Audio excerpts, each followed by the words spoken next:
strictures. So I encourage all attendees to pay particular attention to the myriad solutions that will be offered to us today. While this business meeting is free, certification will come at a cost.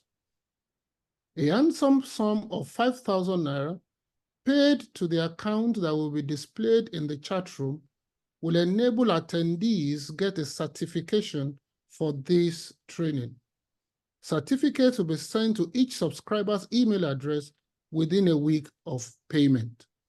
Therefore, without further ado, please make welcome with me the chairperson of Icsan Lagos State Chapter, Ms. Efosa Ewere, FCIS, to deliver our opening address. Madam Chair.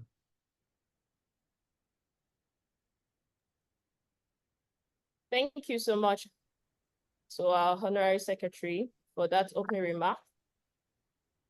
Good morning to my distinguished members, the President, Vice President, the Honorary Treasurer, Council members here present, past presidents present, past chairman of the chapter, the ESCO members, our immediate past chairman, members of the planning committee who have organized these events, members of the institutes, and our guests who have joined this webinar.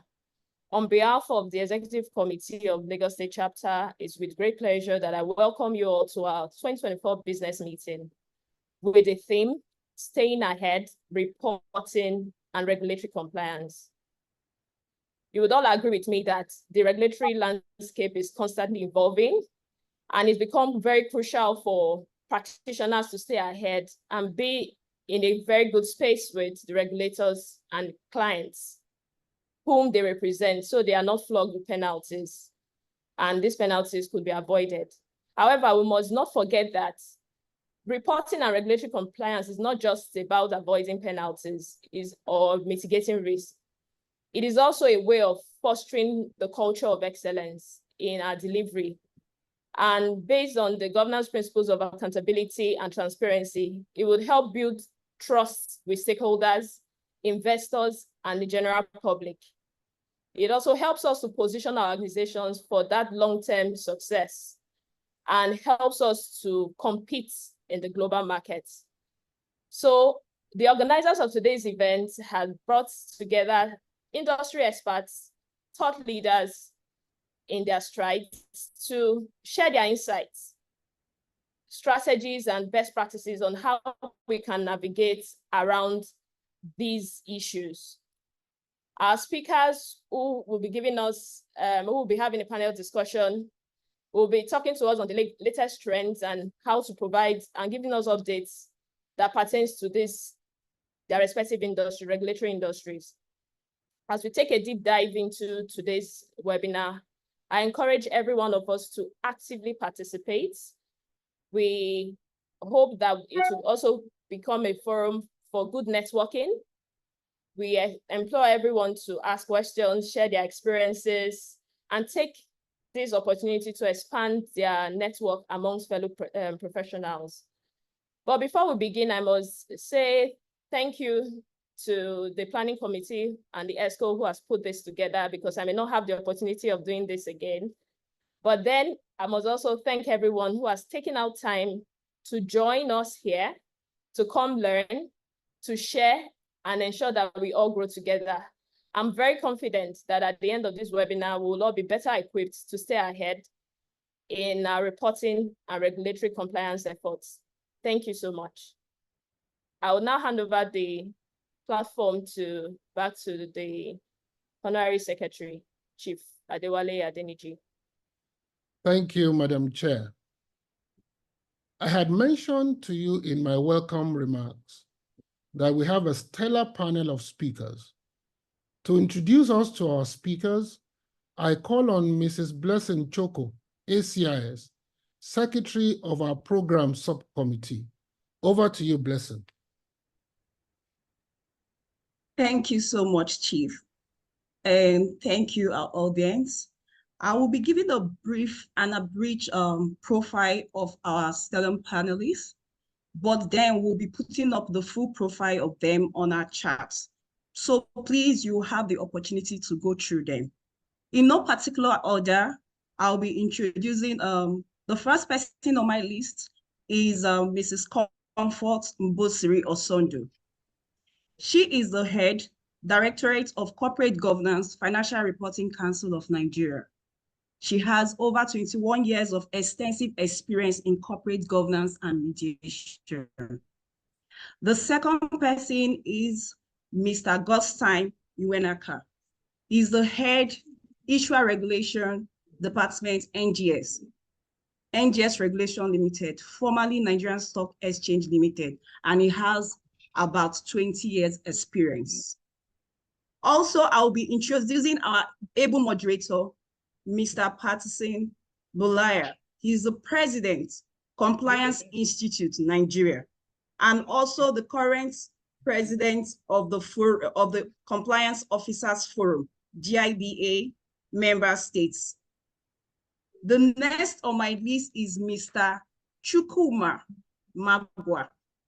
Mr. Chukwuma Magwa is the secretary of the General Secretary of the Securities and Exchange Commission. He will be representing the DG SEC, and he has over 20 years experience, extensive experience in secretarial and governance. And these are the panel members that will be doing justice to the topic. And also, may I also let you know that we'll be having, it's a network, it is a networking event. I would also indulge everyone. We'll be having what we call ice breaking. So please introduce yourself in the chat box, and also share your LinkedIn page, and also indulge everyone to please follow up everyone on LinkedIn. Please accept everyone's LinkedIn friendship, and let's ensure that we network accordingly. Thank you, everyone. And I will hand over this event now to the moderator, Mr. Patterson Bulaya. Thank you.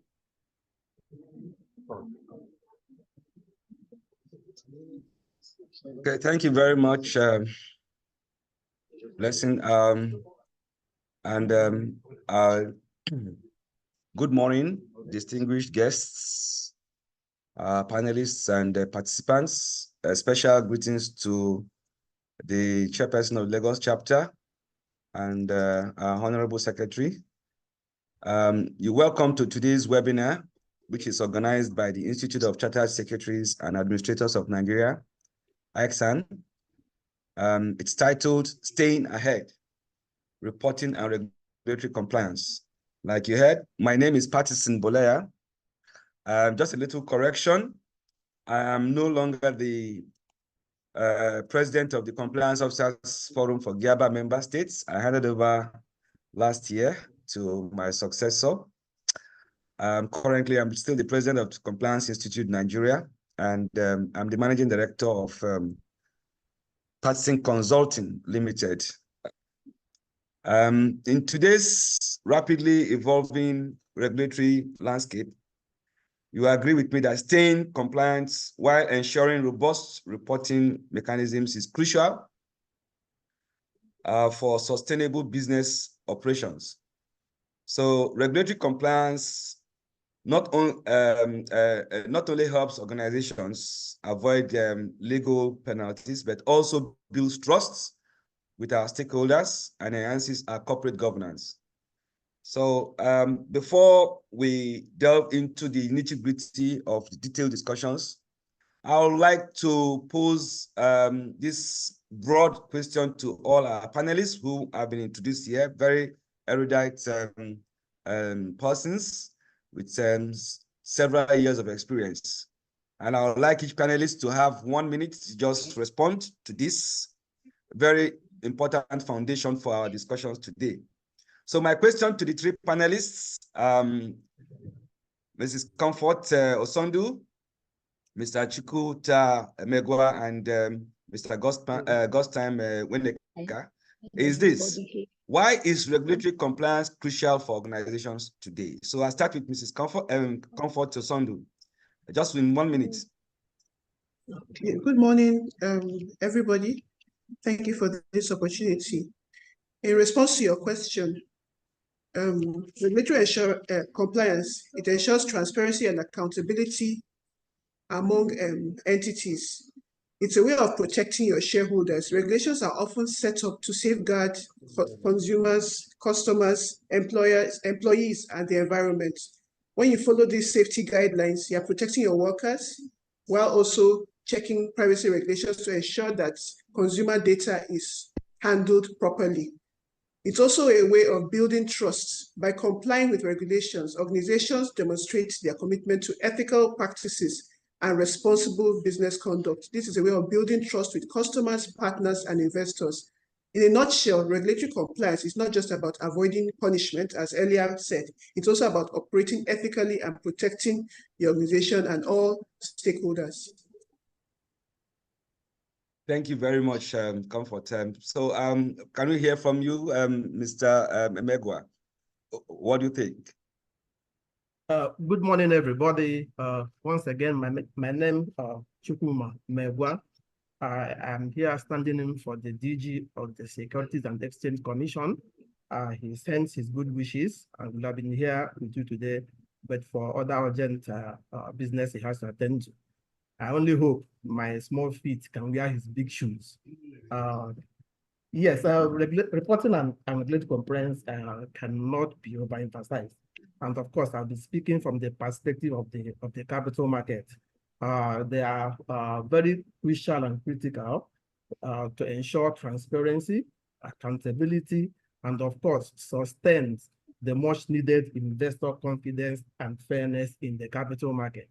Of course, everybody knows that the capital market thrives on investor confidence. Without adequate and specific regulatory and compliance issues being taken care of, there will be investors. But I hope I'm being heard by everyone. Sorry.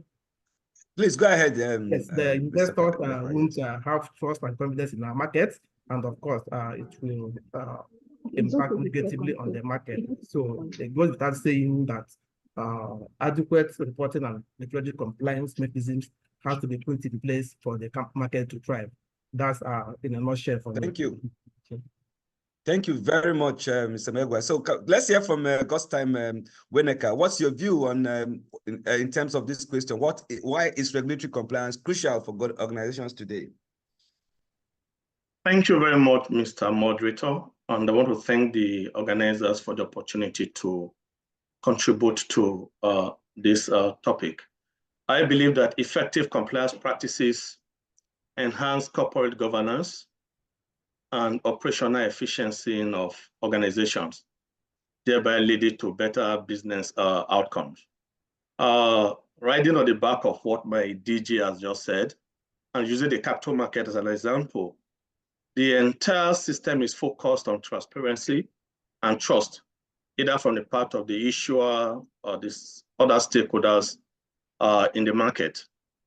Therefore, reporting and compliance, we believe, are tools for fulfilling the trust and transparency that clients or investors have in organizations. And this is to ensure that adequate information is available in the market, and the investors and investing public can make informed investment decisions. It also aligns the commitment of the board of directors and management to good corporate governance and acting in the best interest of shareholders. And lastly, we also believe this helps to promote investor confidence, thereby create opportunities for access to capital where necessary. Thank you very much. Thank you very much. You couldn't have said it much better, Mr. Gostine. In fact, with the wave in the banking sector now trying to raise capital, we all know that people are going to invest in banks that are compliant, for example. So if you're in the capital markets and you're not compliant and you're trying to raise funds, compliance is very key. Thank you for the insightful responses. Now let's proceed with our panel discussions. Go into the nitty-gritty of the matters today. I'm not following any particular order, but again, I'm going to start with you, Madam Comfort Osondu. From your perspective, what are the major challenges in the reporting and compliance space today? In 2 minutes. Okay, thank you, sir. Can you hear me? Yes, go ahead. Okay. In the reporting and compliance space today, one of the major issues, one of the major challenges that people face is keeping up with constantly changing regulations. You find that the evolving regulations on a day-to-day basis, from time to time, some of our regulators, they update and they upgrade what has been in place, and then new agencies are popping up here and there. And you find that it tends to be a bit confusing. There's the kind of reporting complexity. You are trying to find out whether you should go with what FRC says or what CBN says for those that are in the banking sector. You find that in 1 or 2 cases, there might be clashes. That's one of the challenges that entities face. Other issues can be balancing competing interests. The boards that they need to navigate the often conflicting priorities of many shareholders, many stakeholders, and you can kind of find that to strike a balance can be challenging. Skilled professionals are also kind of scarce. I know we have millions and zillions of accountants, lawyers, chartered secretaries, but then finding people who have carved a niche for themselves in these sectors can be a bit challenging. Recently, the FRC set up the Directorate of Valuation Standards and the Directorate of Actuarial Standards, and you'll be surprised to know that as far as actuarial standards are concerned, we have very few. We don't even have universities rolling out these graduates, actuaries. And so these are some of the challenges that we face in the compliance and reporting sector. You don't have people that will lead the way. Transparency and effective disclosure is also an issue that needs to be carefully looked into, because reporting on corporate governance practices can be a double-edged sword. And sometimes you find entities producing different sets of reports, different sets of accounts that they give to different regulators. That one, it's like the information is not balanced. There's the issue of board diversity and effectiveness, also integration of ESG issues, ESG criteria. Investors and other stakeholders can be demanding more transparency on entities. And while the framework for ESG reporting is still developing, there's also a lack of standardization and making comparisons between companies that is posing as a challenge. Cybersecurity and risk management can also pose a threat, a significant risk to certain entities, and effective risk management practices are very crucial. Thank you. Thank you very much for that exposition. And I believe we now have a better idea of what challenges we're going to face, and it's a good way for us to start discussions. And so I would like to follow up with this question for you. So how do you stay ahead, given all this spectrum of issues and challenges that operators are going to be facing while trying to comply and report appropriately? How do you stay ahead of evolving regulatory requirements and reporting expectations? Still with you, Comfort. Okay. The first thing that practitioners need to know is that they should be proactive. Staying ahead involves continuous monitoring of regulatory changes, engaging with regulatory bodies, and investing in regular training for compliance teams. One way that entities can ensure this is by subscribing to regulatory alerts, following up with industry associations and publications. A good way to stay ahead is also making yourself a regular visitor to the websites of government regulators. Also need to develop a culture of compliance. You should have dedicated compliance teams that try to stay abreast with the developments as they come. You should have regular compliance training and retraining for relevant officers, and invest in compliance technology. There are so many apps, different kinds of software that can assist entities in keeping all these compliance matters in check, in streamlining reporting processes, and they will also help with data integrity. It's also important for entities to embrace continuous improvement, regular review and audits, seeking legal counsel, and above all else, keep staying informed about regulatory industry trends. Thank you. Very good. Thank you, Comfort. I'm still going to stay with you because it's still the flow of the thought flow here. But now I'm going to ask you a double-barreled question. Now that we know how to effectively comply despite all the challenges we have, I want to ask you still along the line of what efforts we can make to stay ahead. How do you then leverage technology in this direction, in terms of data analytics and enhanced reporting processes? And again,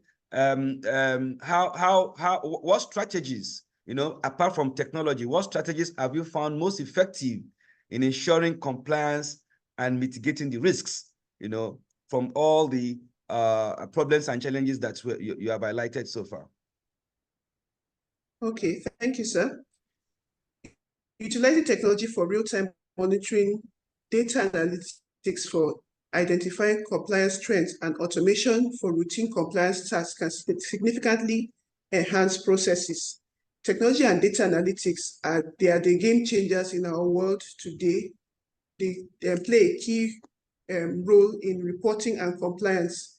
And some ways that this can be used efficiently is to streamline data collection and management is by automating your data collection, centralizing data repositories, and data validation and cleaning tools. It's also important to enhance reporting and analysis through compliance management software. And furthermore, data visualizing tools are also available. You can utilize data visualizing tools to create a clear and concise report for developing and providing valuable insights for all your stakeholders. These things can have charts, graphs, and dashboards, which can make complex data easier to understand and interpret. Predictive analytics also can be leveraged on to identify potential compliance risks before they occur. This allows you to take proactive measures and avoid costly penalties or reputational damage. The second part of your question. Strategies. So what strategies will you apply? The strategies. Apart from technology, yes. Firstly, I would say you should establish a robust compliance management system, conduct regular risk assessments, and foster a compliance-focused culture. These are some of the key strategies. Let me break it down a little bit. Having a proactive risk management. This can be through regular risk assessments. Don't wait for a crisis to occur. You should go and find ways to check all these things from the other end. Conduct regular risk assessments that help you identify potential threats and vulnerabilities and address them before they become issues that are too big for your entity to deal with. You should focus on root causes. When addressing risks, you should go beyond just treating the symptoms, but go deeper rather than putting a Band-Aid on a big wound. Find out what is causing the wounds to ooze, what is making pus come out, if I may use that analogy. Implement a risk management framework also. Build a culture of compliance within your entity. There should be a clear set of policies and procedures that your entity should follow. There should be effective management and strong leadership commitment. There's a saying that Caesar's wife should be above board. So before any of these things can even come out to the business community, it's something that the board ought to have imbibed, that the entity ought to have imbibed, a leadership commitment to compliance that is known within the entity, and that's what will flow out into the community. It's also important to leverage technology. We've all talked about technology, and that cannot be overemphasized. I think that's what I have to say on that for now. Thank you. Thank you very much. So now we know what to do to make sure that we stay ahead of reporting and regulatory compliance requirements. But I'll still stay with you. It's still the line of thought, the line of the flow. You said earlier on that you don't have to wait until you have a problem. Yeah, you have to be proactive, and you should we should therefore ensure that people don't also just patch wounds. Let me use your words. They don't just patch wounds. You actually make detailed efforts to do root cause analysis and resolve problems once and for all. So in that case, what role do you think internal audits and risk management play in effective compliance and reporting to achieve the strategies that you've just highlighted for us? Okay. Internal audits and risk management. First of all, let me focus on internal audit. It provides independent oversight. Independent internal auditors, they are independent watchdogs. They evaluate the effectiveness of internal controls, risk management processes, and governance structures. This independent assessment helps to identify weakness and areas for improved performance, especially before they become compliance failures. You also need to ensure that you have assurance on your reporting. Internal audits provides assurance on the accuracy and reliability of financial and non-financial reporting. You have that auditor's report, which is part of your financial statements, whether your report is qualified or not qualified. I think the accountant in our meet can shed more light on the implications of a qualified report. Sure. And if your auditor is doing his objective work, then you have good outcomes. You should be able to identify compliance gaps and fill those gaps with the appropriate information, with the appropriate expected result, to bring out the expected results. And then you should recommend areas that need improvement.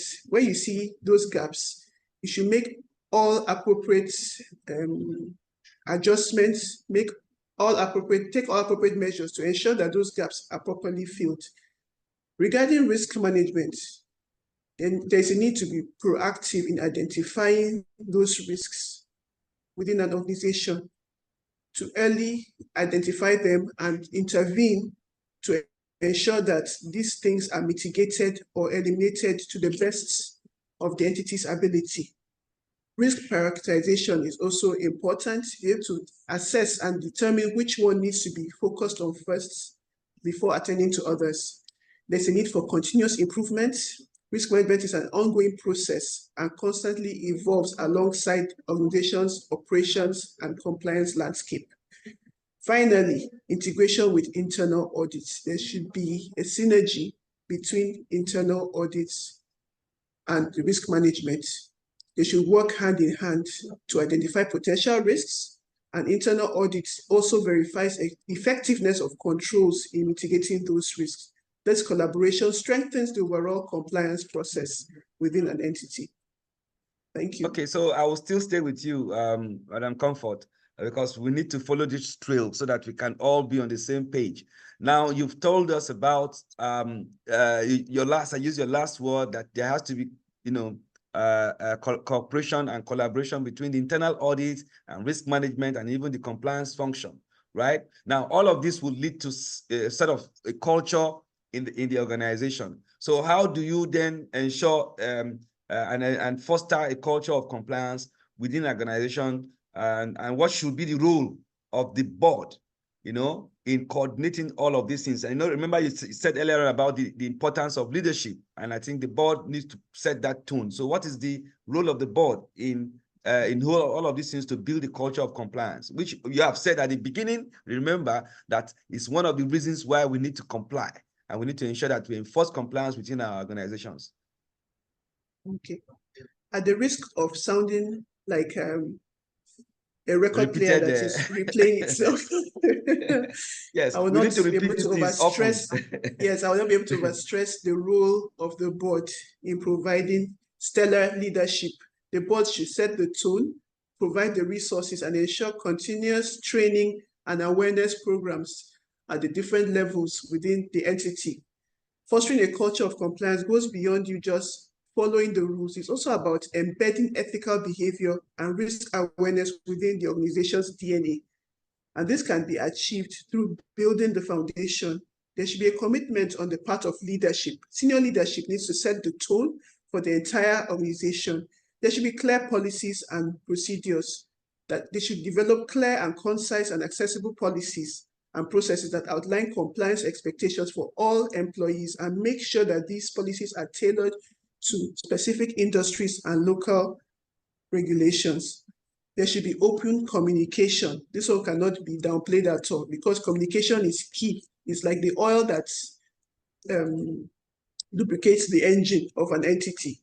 There should be an avenue for open communication channels among employers and their employees where they feel comfortable to raise concerns about potential compliance issues without any fear of retribution or victimization. They can make available hotlines, anonymous reporting systems, and also regular communication forums. Thank you. Thank you, Comfort. In fact, you have actually, what you've done is that for our audience, you've been given a solid foundation on how to stay ahead in terms of reporting and regulatory compliance. Thank you, Comfort, for that solid foundation. Now, having known all of this, let us now hear from another regulatory perspective in terms of how this has played out in the real world. You know, so this time around, I want to turn to Mr. Megwa, who is representing our able DG, Mr. Agama, Dr. Agama. So now I want to find out from you what advice, based on everything Comfort has told us now, that operators need to have in place to stay ahead. What advice will you give to those organizations that are struggling despite all these standards that have been set for them to follow? Why are they still struggling with reporting compliance burdens? 2 minutes. Thank you very much for that question. Straight away, I will tell you the most important thing that companies should do is to be well informed about changes in rules and regulations in the industry within which they operate. From time to time, I'm taking the SEC as an example. We churn out rules and regulations depending on the occurrences in the market and to keep abreast with emerging trends. So operators and companies should, at every point in time, try to stay updated and know the current rules, the rules changes, and the things they need to do at every point in time. The Commission registers individuals called compliance officers. These compliance officers are the go-between between the companies, the CMOs, and the Commission. So whatever rule changes there are, the compliance officers are supposed to, are mandated to keep the companies informed and make sure they comply with such rule changes and be sure that they stay up to date. That is the first point. Another thing, of course, you can never do it without robust internal control measures. You have to put that in place so that at every point in time, you are updated and know what to do with the filings and the regulatory compliance requirements needed of you, so that you will not fall foul of the regulatory authorities and their rules. Definitely, the next thing they are supposed to do is to consult lawyers. There are lawyers who are vast in different areas of regulatory requirements. So the advice should be sought from such lawyers in every instance where the companies are struggling to comply with any regulatory requirement and all that. So the lawyers will give them interpret such requirements and give them the step-to-step approach to take to comply with such requirements. Again, absolutely. Yes, regular continuous training. Yes, it cannot be emphasized. You have to continue training your staff and even the management, even the board. They have to keep abreast with industry practice and then the emerging trends so that they will be in the know whenever new rules emerge and how to comply with them. The next thing, emerging thing now is technology. That is the way to go. The days of manual reporting and compliance issues are long gone. Technology has simplified things and made things easy for people, for companies to actually comply with every reporting and compliance requirements the regulators would want to have. Thank you. Yes. So let me pause you at this stage, sir, because yes, you have actually touched the next set of questions I'm going to ask you, because you've talked about the need to apply technology in this ever changing and complex world that we are going into now. And I think I agree with you. So I'm going to ask you a double-barrel question now in that respect, because we're talking about changes happening so frequently. Things are changing, innovation is coming up, there are new emerging trends and developments. So, Mr. Megwa, how do you then balance the need for compliance with the need for innovation and growth, given the emerging trends we have seen today? Developments in reporting has changed, and so we need to really be focused to be able to achieve the ability to stay ahead. How do you balance this need for growth and innovation and the increasing emerging fields that, in fact, we don't even know? When COVID happened, it came as a surprise. Now there's cryptocurrency, and trading. Nigeria is about the highest user of cryptocurrency globally, we are told. And are we ready for this? These changes are coming so fast. How do you balance compliance, with all this innovation that is happening and the trends and developments that we are faced today? Thank you very much, sir. Of course, the only constant thing in life is the change. Yes. Changes will always come. So, but the crucial issue is how do you address changes when they come, and to make sure that it doesn't disrupt your activities. First of all, you have to clear and unambiguous framework to deal with such changes. Like when issues of COVID happened, like you mentioned, the commission put in place rules and regulations. Even the exchanges, they were still working. How was it done? Of course, this remote working environment was introduced, and life went on as if nothing has happened. That was a major factor that made the companies and the NGS and the commission keep working, and things were happening in the capital market. That's the first thing you have to. Then, of course, you have to employ regulatory flexibility. You have to be a bit flexible to manage between the old and the new, to be sure that while you are implementing the new, you don't disrupt activities engendered by the old. For instance, of course, we are going beyond the traditional capital market instruments and traded in the market to digital assets. So for you to transit to digital asset management, you have to have flexible regulatory requirements so that you wouldn't be found wanting in the bid to transit from one asset class to the other. Of course, engagement and collaboration with sister agencies cannot be overemphasized. In this regard, of course, the commission is in an agency. There's an agency called the FSRCC, that is Financial Regulation Coordinating Committee. It's a body made up of the CBN, NICOM, NDIC, SEC, EFCC, etc. Now, this is a body where these sister regulatory agencies come together to discuss and brainstorm as far as the financial market is concerned, to be sure that things are working well, and that anything that happens in one sector of the financial sector will not have a contagion effect on the others. So that is, and of course, the risk-based approach is the way to go. You have to consider the risks involved in these innovations to be sure that you mitigate and manage, of course, and mitigate such risks when they occur. And again, before you transit into a new system, that's what we call regulatory sandbox. Yes, the commission put in place that regulatory sandbox.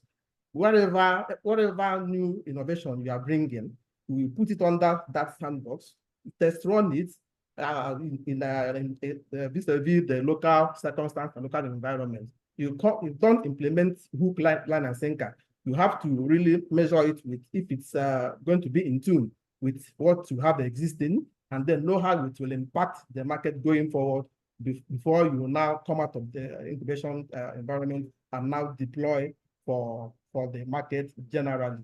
And of course, constant monitoring and evaluation. The Commission, of course, monitors its all market operators and listed companies constantly to be sure that they stay abreast, even when they are introducing new concepts and new innovations, that it doesn't disrupt the fairness and the transparency in the markets.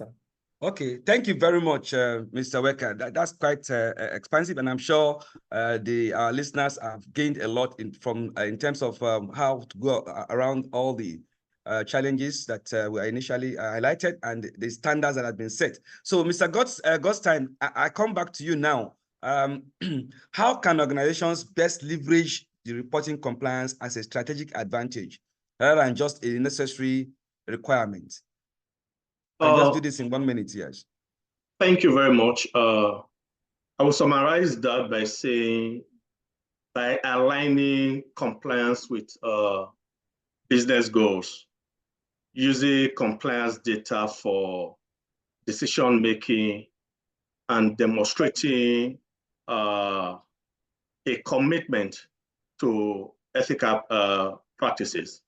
Like I mentioned when I did my opening remarks, you discover that if a listed company, for example, is committed to compliance, and because adequate information is thereby available in the market for investors' use, it will highlight the company's commitment to good corporate governance and, acting in the best interest of stakeholders. This would thereby promote investors' confidence, in that company. Yes. You can also see it that reporting and compliance serves as a form of risk management because it fosters a culture of compliance amongst employees, thereby reducing incidents of misconduct which could lead to regulatory sanctions. And it also helps to improve internal processes, to improve efficiency within the workplace, and ensure that all regulatory requirements are continuously monitored. Overall, we can say, sorry, let me just end this talk. Okay. Reporting and compliance serve as a strategic tool that can be used by the organization to project their brand and enhance reputation, manage their relationship with stakeholders, create business opportunities, and ultimately lead to long-term benefit for the organization. Thank you. Thank you very much. So thank you. Now, given this perspective on how to strategically position ourselves to leverage on the reporting compliance, Madam Comfort, what are the future trends of reporting and regulatory compliance that you foresee, in the nearest future? Can you give us this in just 1 minute? Okay, let me try and summarize it. Okay. Yes. Basically, the trends we are seeing. Yes, yes. The trends that we're seeing now is the evolving role of technology. It's we're moving away from what we used to think was technology to something that is more advanced. AI, artificial intelligence, and machine learning. These are tools that can be used to mitigate what seemed to be cumbersome tasks in the past. We have the Reg Tech solutions, specialized regulatory technology solutions. We have cloud-based solutions as well. So entities are moving towards focusing more on automation of some of the functions that used to be manual. Repetitive and manual things are no longer the vogue. People are moving to free up human resources to focus on higher level analytics and strategic decision making. Data-driven compliance also is being used. Organizations leverage on this data analytics to gain deeper insights into their compliance posture. Furthermore, real-time monitoring and proactive risk management. The ability to monitor compliance in real time is becoming increasingly important, and this allows for early detection of potential risks and enables proactive mitigation strategies to prevent violations. Thank you very much. I'm now going to go back to, before I come to all of you, to give a final word, Mr.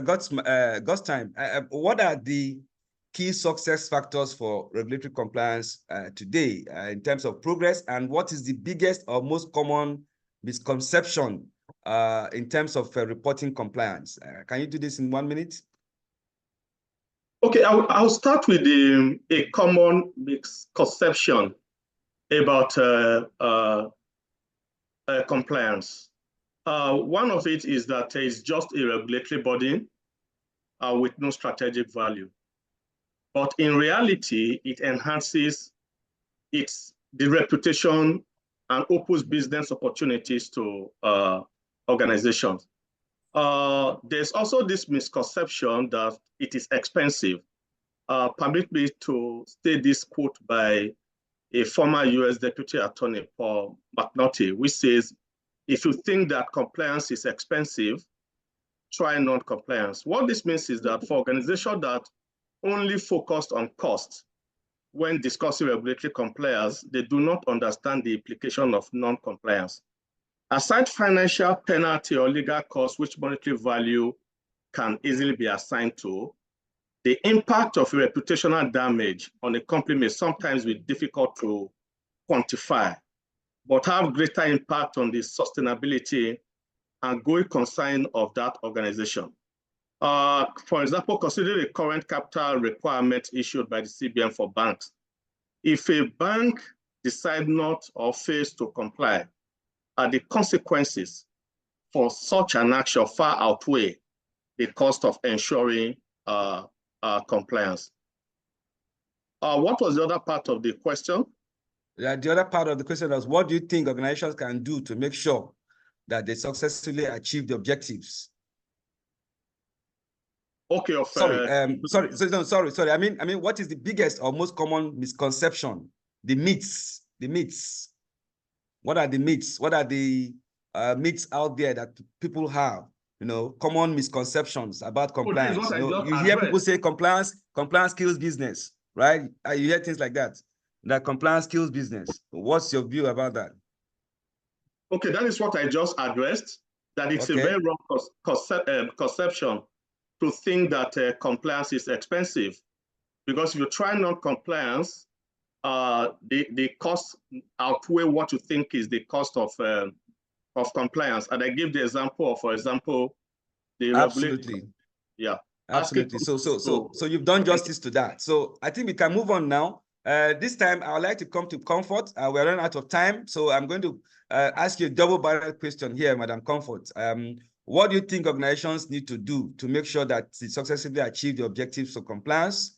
And from your own personal experience as in all these years of working as a regulator, what are some examples of good reporting practices that you can share with us? Okay, thank you, sir. As earlier mentioned, one of the key things that they need to do is to leverage technology as much as possible for effective processes. Organizations also need to integrate compliance into their business strategy and provide continuous training for the relevant officers. It is important to build a strong foundation through the development and setting of clear policies and procedures for the entities. There should be a dedicated compliance team. I think I said that earlier, but I will reiterate it. There should be a dedicated compliance team whose job it is to enter the nitty-gritty of what is needed of this role and responsibility in the monitoring process and ensure that they are up to date. They are not found wanting. And there's a very big need to invest in compliance technology. There are so many that are coming up, and these solutions can streamline data collection and management and make it easier to generate reports and to facilitate risk assessments. Thank you very much. So I'd like to call in the Mr. Megwa now. There's a very important aspect of our discussion today that I want you to give a finality to. Over time, although I would have loved all of you to talk about this, but I like the DG from this practical experience to tell us what is the biggest challenge facing us about reporting and compliance today. With your SEC, you face this all the time. So what is the biggest challenge you face? Thank you very much. I think the biggest challenge from the capital market perspective really is all about education, knowledge of how things ought to be done. Like I mentioned before, the Commission registers compliance officers for each capital market operator. But in reality, when these capital market operators, when they are supposed to make some filings with the Commission, you see that some of them are found wanted. Really, and it's just a question of what do I call it now? Is it that negligence or what? So continuous education is really very necessary to educate these officers so that they will know what to do at each point in time so that they can comply. Otherwise, the penalties when they come are usually heavy. And the first people that suffer when such issues happen are the poor investors. If you penalize a company or a private market operator, of course, the poor investors who such companies have their assets will definitely suffer. And then another issue is the AML-CFT regime. We find out that most often investments, monies used for investments are often not explained, their source. And this encourages money laundering and terrorism financing.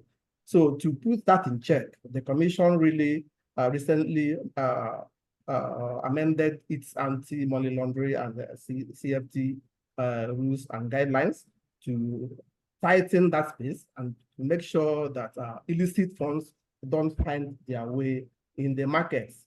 And then there's an emerging trend of ESG, environmental, social, and governance reporting, which is still emerging in our markets. Though it's not really, it's been adhered to, but it's still developing and evolving concept, which our operators and the markets are really encouraged to lap onto so that we will now be abreast with what is happening in the rest of the world. And then there is the all-important issue of financial inclusion.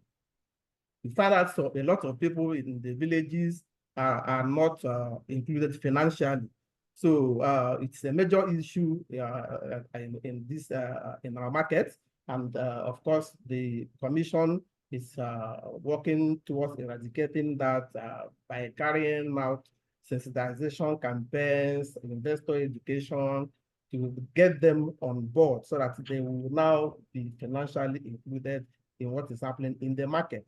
And of course, thank you very much. I think because of time, I would like to just throw this last question again. I would like to go back to Mr. God's time. Initially, Madam Comfort talked about skill gaps. So what are the skill talents and that you require to achieve these desired results in reporting and compliance? And what are the potholes that operators should typically look out for? Okay, thank you very much. I will say skills include expertise in regulatory framework, data analytics, risk management, and other strong ethical foundation. Now, when you are looking at soft skills, for example, stakeholder management and effective communication, I think is one of the key skills in ensuring compliance, because this ensures that organizations can manage relationship between the various regulators that have different regulatory requirements, but also develop a relationship with regulators in such a manner that drives collaboration within the system. And as the world is evolving, data analysis is currently a highly desired skill when it comes to reporting and compliance. The ability to identify trends from various sets of data, ability to analyze the data to derive relevant information and prepare reports are skills that every member of Icsan or any compliance professional should try to develop irrespective of educational background. Now, in terms of potholes that we need to avoid when implementing regulatory compliance, I will say avoid a tick box approach, ensuring continuous training and avoiding compliances in compliance efforts. Lack of leadership from the board and or management is another one. There must be a commitment and support from the board or management, because if this is not there, this could undermine the compliance effort of the company secretary or the compliance officer. So it is necessary to have board and management buy-in when trying to propose compliance initiatives. Another thing, like my DG highlighted, is a lack of training. So lack of or inadequate training of employees exposes the company to a high probability of non-compliance, as employees are not adequately equipped to effectively perform their function. Thank you very much. In fact, you have just mentioned the word I wanted to now end up with. Thank Your you last passing shot, for the three of you, non-compliance. Just in one sentence, what do you think, for each of you, what do you think should be done in cases of non-compliance? Madam Comfort, just in one sentence. What do you think should be done for non-compliance? For non-compliance, let me speak on from FRC's point of view. For non-compliance, one sentence. Okay. What needs to be done is creation of more awareness training, so that entities are brought up to speed with what they need to know and what they need to avoid. And another line that FRC has started to do is to make an example, because people learn when they see somebody has made an example of. It's not pleasant, but that's. Thank you. So, Mr. Wegba, what do you think should be done for non-compliance? Of course, the most obvious one is penalties. Of course, whatever company will penalize. But of course, like she mentioned, training cannot be overemphasized. And as we speak, may I have you know that the Commission has a training arm, which is called the Nigerian Capital Market Institute. It trains and retrains all operators in the market, so that all these incidences of non-compliance will be reduced to the barest minimum. Otherwise, penalty. Thank you. So, Mr. Costine, what should be done for non-compliance? Thank you very much. I will just illustrate what we do at the NGX. When there's non-compliance, we'll check what led to the non-compliance. If it's a lack of understanding of our rules and regulation, we do a mandatory compliance training. But if we discover that it's not a lack of understanding of the rules, then we enforce we implement the enforcement mechanism in line with the rule books. Thank you. Thank you very much. Thank you very much. So with this, we come to the end of this session. Thank you for our esteemed panelists for your insightful contributions. And to our audience, I'm sure you have been engaging with your questions on the chat box. So the discussions will be gathered together in terms of how some of the response will be given to you by the organizers. My key takeaways here is that, number one, integration of compliance. You need to leverage technology. We have to have continuous improvements in our systems using compliance as the fulcrum, and then we need to foster compliance culture. And for the regulators, we have heard clearly from the discussions here that they should clearly come up with clear and concise and timely regulation changes, and they should also give guidance and support to the operators. And for the organizations, you are also supposed to apply proactive approaches and enforce and ensure you implement and invest in technology and training and development of your people. So by following these recommendations that have been given by these panelists, I'm sure both our regulators and organizations can work together to create a robust and effective compliance environment. Thank you all for your participation, and I look forward to future discussions that will help this industry to advance and improve our understanding and practice of regulatory compliance and regulatory reporting. Thank you, and have a nice day. I hand over back to the room. Thank you so much, Mr. Bulega. Can I ask everybody online to please appreciate our speakers in the chat room? They have done very, very well. We are grateful to you. So let's take time out. Let's appreciate them in the chat box. People are saying thank you very much. People are saying wonderful session. Thank you to the speakers for the session. Thank you. Thank you. We are giving you virtual claps. Thank you so very much. Mrs. Osondu, Mr. Iwenekai, Mr. Megwa, Mr. Bulega, thank you for well thought out ideas. Kudos. Well done to you all. Well done. Thank you. On behalf of the chair, Lagos State chapter of Icsan, we are grateful to all those who have attended. We would like to, at this point, recognize a member of council, Mrs. Ronke Okpajobi, FCIS. We recognize and appreciate you, ma. Thank you for joining this webinar. We will now go to the next thing on the agenda. Those of us who have been using the chat room for ice-breaking tasks, please, like Mrs. Choko directed us, anybody that followed you on LinkedIn, please let's try to follow them. Thank you. We appreciate those who have, I personally appreciate those who have followed me, and I have tried as much as possible to follow back. Thank you also so very much. Now, like Mr. Bulega said, if there are questions that had not been answered, questions that may come in later after we wrap, be assured that we will try as much as possible to get the panelists, the speakers, to provide answers to these questions. Thank you very much. Now, the next thing on the agenda for us is for us to present plaques. We're going to do this virtually. This should be interesting. To present plaques to all our speakers. Allow me to please share my screen. The first plaque to be presented is to Mrs. Osondu. Can you please confirm that you can see my screen, everybody?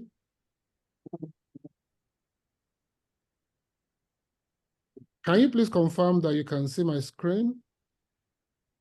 Yes. Yes. Sorry, Chief. Okay, sorry. Yes, blessing. Sorry, Chief, can you hear me? Oh, Yes, so I can hear you. I would like us to take question and answers questions before the plaque, so that we can give ample time for the panel member to Oh, that's fine. That's fine. Thank you so much. Right. So we'll open the floor for questions. If you do have questions, please you can indicate. We'll be able to at least just pick two, then the ones on the chat, we'll just read that out. For now, we have, I will just go ahead to read out one of the questions from Kende Adebi.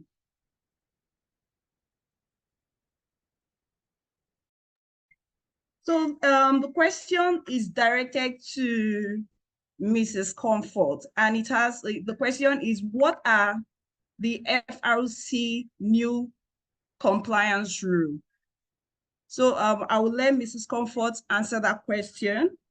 Then the next question I have, I think I'll just read out the questions we have now on the chat box. The next question is from Oru Oluwa Akindele, and the person who wants to know the reporting forms for private companies in security trading. And I think that question should be directed to Mr. Chukuma Magwa, right? Because it has to do with security trading. Then also the person would want to know if real estate companies also have reporting obligation to SEC. So these three questions would allow the panel members to attend to it while we have other questions. So first of all, Mrs. Comfort, please, what are the FRC new compliance rules? Thank you. Thank you very much. I think I'll just start off by saying that it's not really new per se, but something that came up in, let's say, the past 1 year was the amendment of our FRC Act.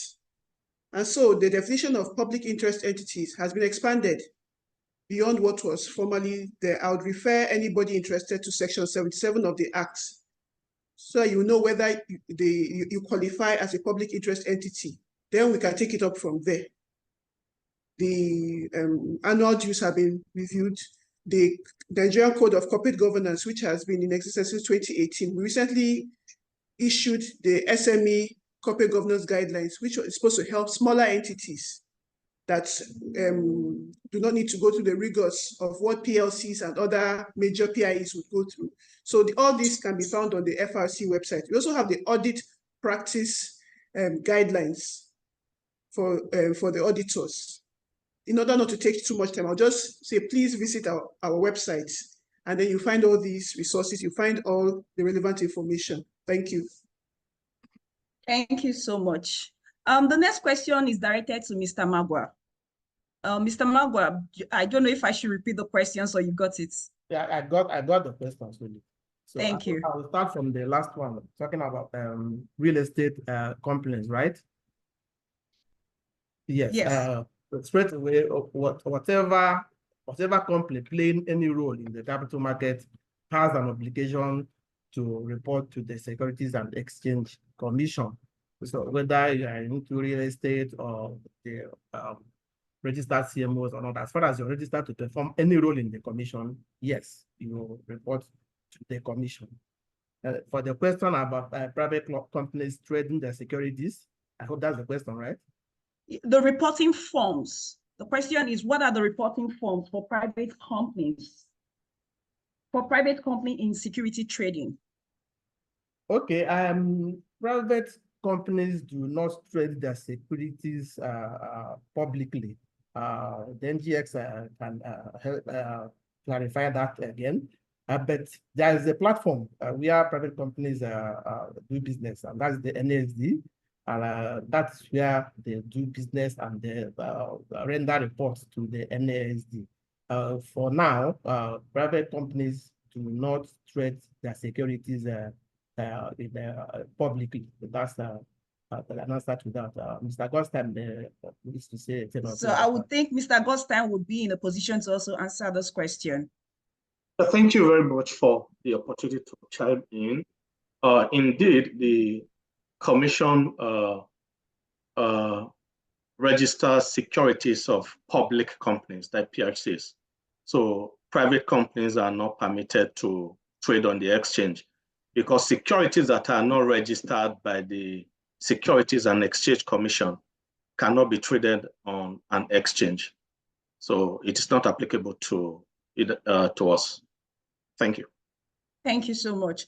Another question. It's from Mildred Ekanem, and her question is on matters of delay as it concerns internal bureau cases. In the event when compliance is delayed due to such matter, what is the way forward? She would like to know this, please. Any of the panel member might take up this question, please. Thank you. Sorry, come again with the question. Okay, matters of delay as it concerns internal bureau cases.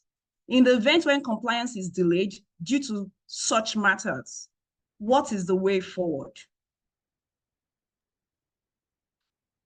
Okay, if I'm permitted, and maybe speaking to public listed companies, I think this is not a regulatory issue. I mean, if it's as a result of internal bureaucracy, the management should ensure that those bureaucracies are streamlined. One advice I can give is for the compliance function, develop a compliance universe that help you to know what regulators expect you to do periodically. And if you know that there are bureaucracies, start on time. So for example, if reports are due to be filed with the NGX or the SEC at the head of the quarter, let's say 30 days after the due period. By the second month into that quarter, you can start following up with your finance functions, with everybody that is expected to sign those financials before you can, send them to your regulators. So you should be proactive, you should start on time, you should ensure that processes are streamlined to reduce those bureaucracies. Thank you. Thank you so much. Mrs. Comfort, I saw your hands up. I do not know if you want to make contributions. Yes, thank you. Very quickly, I just want to say that from FRC's point of view, what we usually do when entities reach out to us with some of these challenges, we ask them to write. If necessary, we invite them for meetings to try to understand whether what they're asking for, whether these bureaucracies that have caused these delays, whether there are things that can be excused away, or whether there are ways we can work around them. We have deadlines for a lot of our required submissions. And so if necessary, we can actually work with the entity to extend where applicable, or to waive certain things and move them over to the next reporting year. But we need you to reach out to us first. Yes. Thank you so much, Madam, for that clarity. Also, I have another question, and it's from Hilary Kubwa, and he would want to know the compliance checklist for a financial institution. I think these are more like practical questions. They just want to know if there are some compliance checklists for a financial institution. Either of the panel member might take this. I can even help here as the chairman. Yes, yes, sir. Yes, sir. I'm sure you can. I can tell you that there is no straight answer to that question. What the person is talking about is compliance rule book. A compliance rule book is actually specific to your particular organization, your bank. There's no one size fits all, and there are some commercial ones that are being sold out there that basically gives you a list of all your compliance obligations and requirements in the industry where you operate in.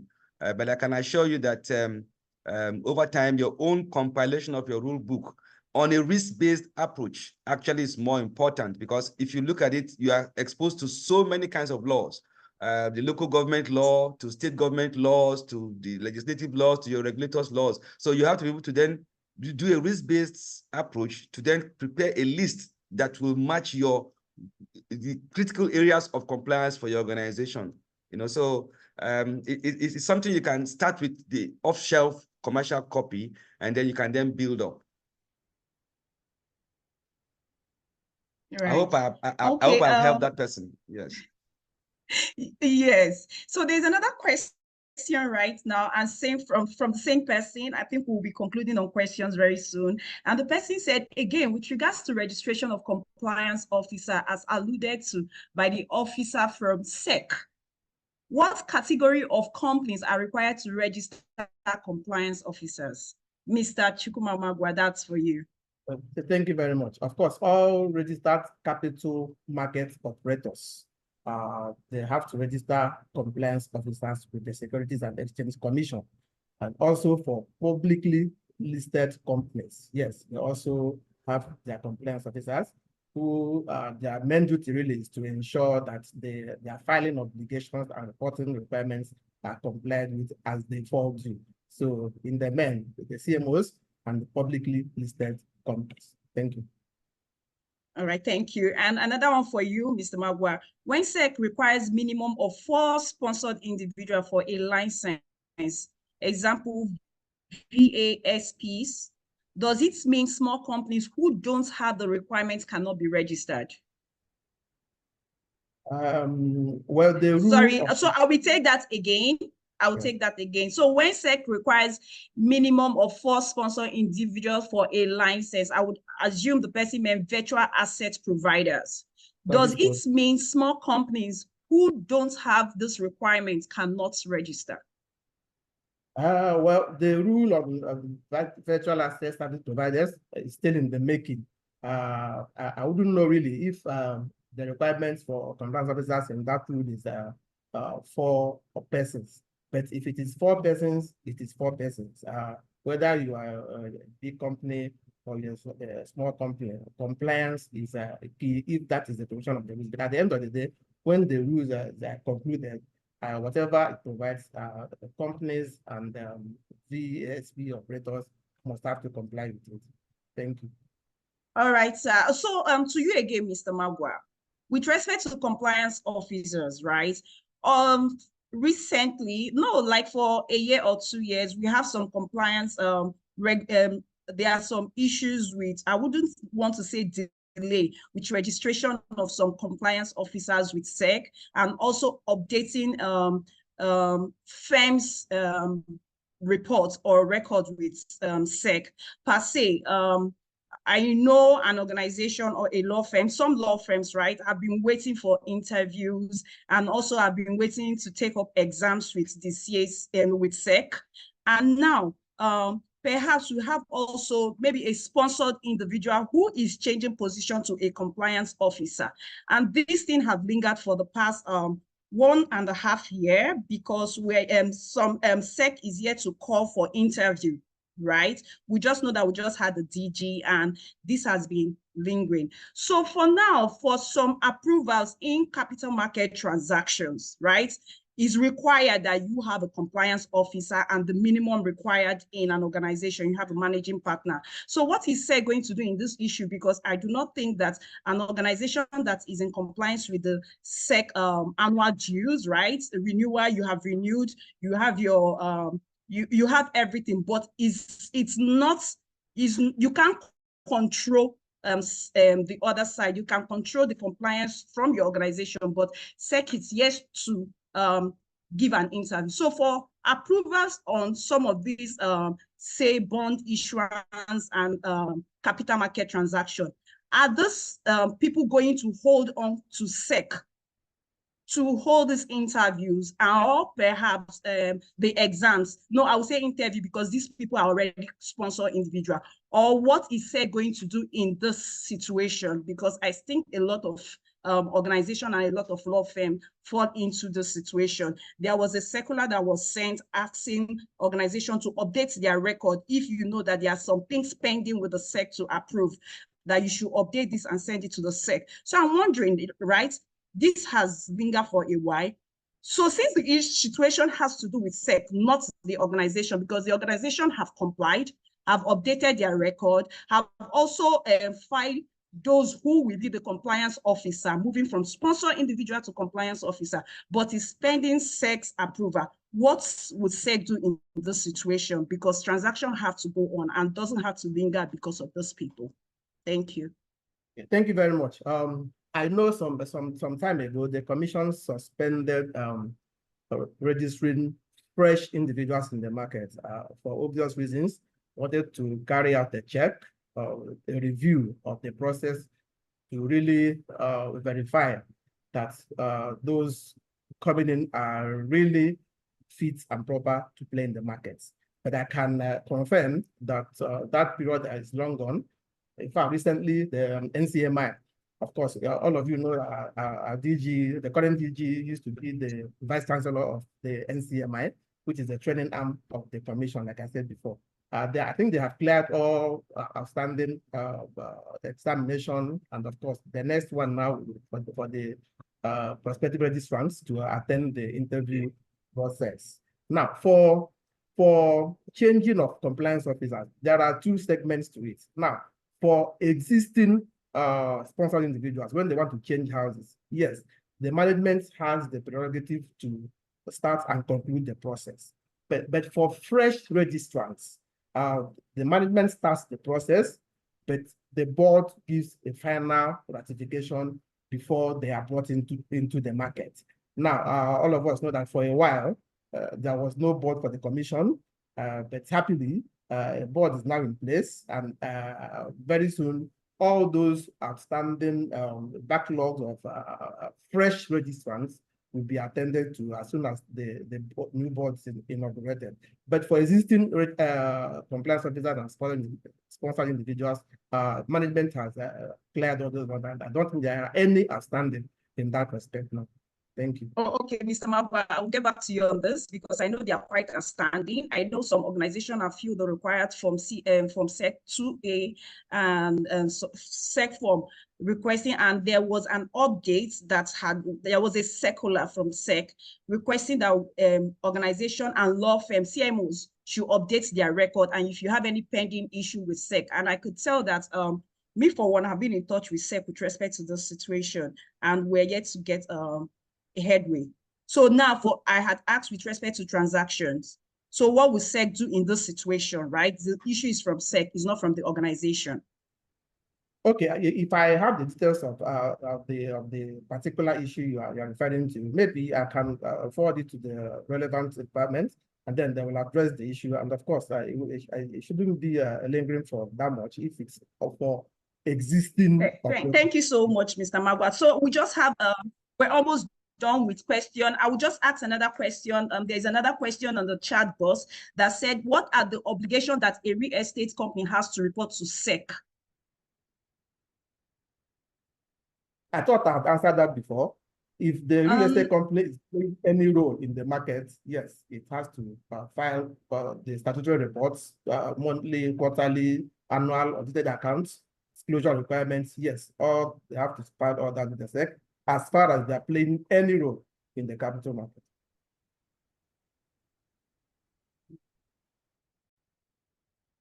Thank you so much.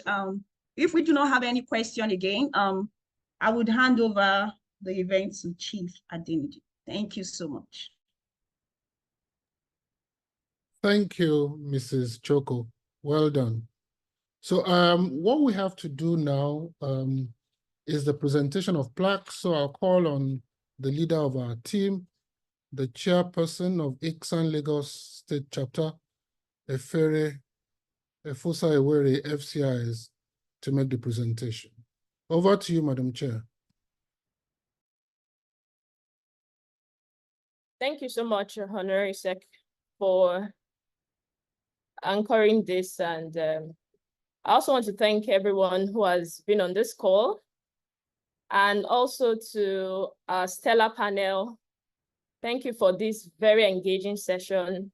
It's been very enlightening, and for all of us who have also tried to get interactive with our icebreakers, those who have taken advantage of the networking session.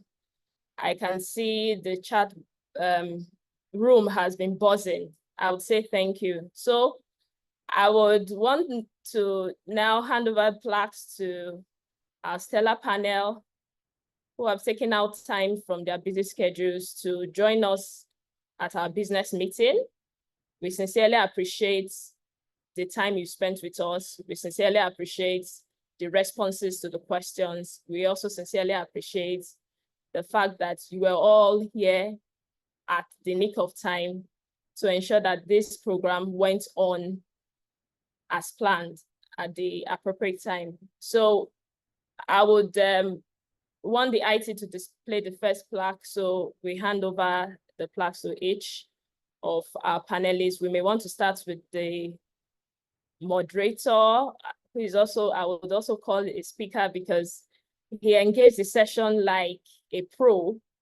He engaged the session to extract those very juicy details that are very peculiar to each organization, each of these regulatory organizations. So can I have the plaques on the screen? So, okay. So Mr. Patterson Bolega, I hope I pronounced your name right.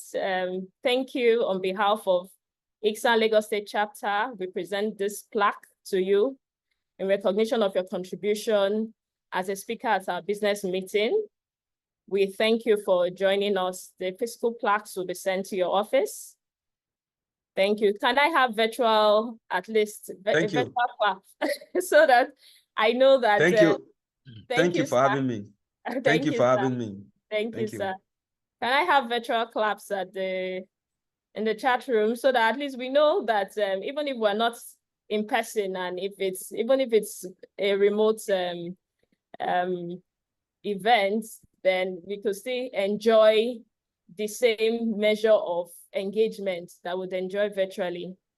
So the next presentation of plaque goes to Mrs. Comfort Osondu.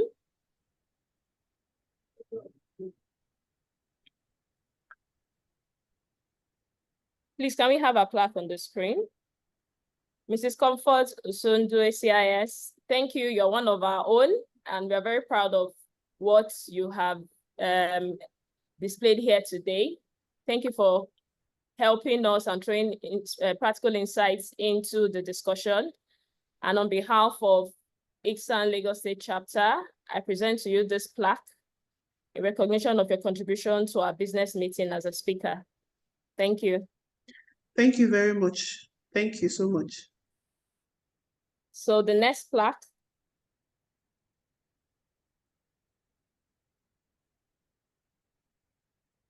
Thank you, Mr. Godtime Weneka CIS. You're also one of our own. Thank you for your contributions to being a speaker at our business meeting. And thank you for responding with just one dial where we try to reach out on this call. We appreciate your contributions to Icsan Lagos State Chapter and the institutes in general. And we hope that you would continue to respond to our call anytime the situation shows up. So thank you once again. Thank you for the opportunity. Thank you. We still have one more. Yes, ma'am. Okay, so this is going to Dr. Emamotimi John Agama. We know he's ably represented here. We thank him for, at least, even when it became practically impossible for him to join in, sending someone who could as well deliver on this call as well as he would have done. So I thank Dr. Agama for his contribution as a speaker with his representative. I want to say we are very grateful on behalf of Icsan Lagos State Chapter for your contribution at this business meeting. And we hope and pray that you'd continue to respond to our call. So we especially thank the representative who gave us practical insights to the discussion, because he did it as well as Dr. Agama would have done it. Thank you. Thank you very much. I shall pass on this to him. Thank you so much. Thank you so much. So I would now hand over the platform back to Chief Adewale Adeniji, our Honorable Secretary. Thank you, Chair. Well done.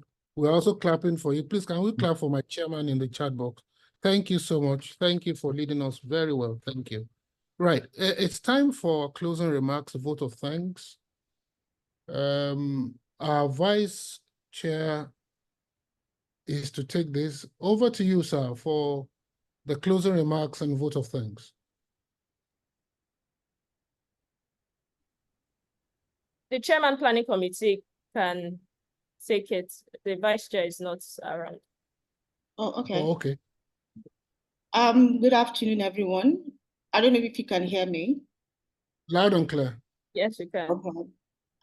On behalf of the Icsan Lagos chapter, I would like to sincerely express my sincere gratitude to each and every one of you who has joined us today in this event. Would like to thank the council members present. Would also like to thank the ESCO here present, and also like to thank the planning committee who dedicated their time to ensure that this event was a successful one. Thank you very much. I would also like to extend my gratitude to the panelists, to the speakers here who has done excellently well. Thank you for the presentation, and we are glad you were able to join us despite your busy schedule. Thank you. Lastly, I also like to thank the attendees. Thank you for attending this event. I am happy that we started with a good number. We are also ending with a good number. That means this event was really engaging for you to have stayed from the beginning to the end. Thank you for attending. Without you, wouldn't have had a successful event. That's for me, that is it. Thank you all. We have come to the end of this program. And lastly, my colleagues have been saying this event is free, but however, there's a certificate that is available for attending. I will also ensure that if you want a certificate, please kindly contact the Secretariat and it will be issued to you once payment is made. Thank you, everyone, and I wish you a very good day. Thank you. Thank you. Thank you for having me. Bye. Bye.